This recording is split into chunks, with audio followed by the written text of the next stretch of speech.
This is video 2 of Death is Love, uh, 3 video series I'm doing. And I realized after I saved that last video that I forgot to say something important about all those children in the cancer ward.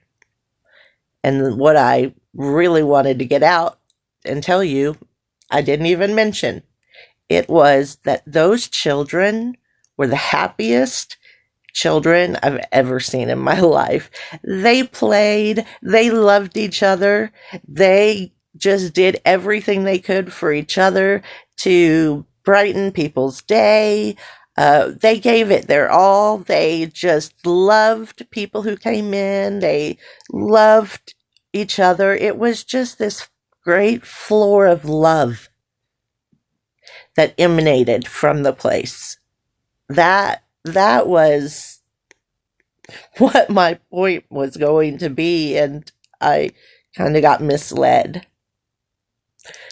But the second one I want to share is a personal story that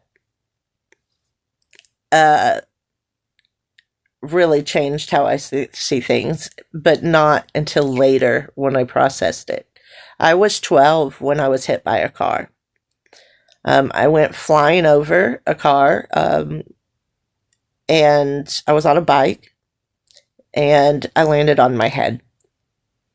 My mom was further down. We were at the university, at a big thing at the university, and we were riding our bikes home, and there was a bunch of people riding their bikes, and the lady just turned into a whole group of us. My mom was down the hill and didn't know what was going on, but she suddenly just felt like God was saying, "You need to go to your daughter." And she just dropped her bike and ran up to the hill.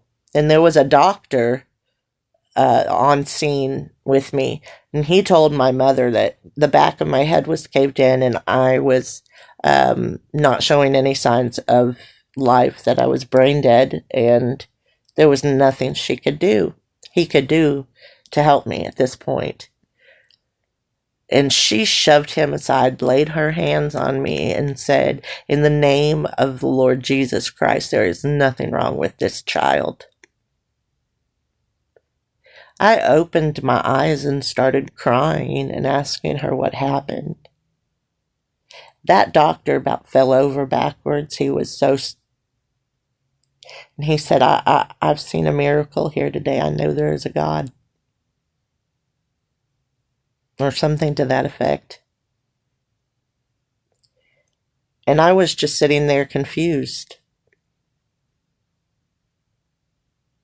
I had no major injuries from that. I had injuries, but I had no broken bones.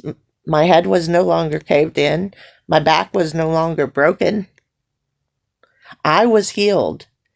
I knew from that point on that God had a purpose for my life. That love that my mom has for God, and then that she has for me, was infused into me. It's something that is also a very traumatic event, that it's taken a long time. It took a long time, I should say, because of what happened, the injuries and the aftermath of it, for me to process and deal with all of that. But it all comes down just to love. Again, how death is love.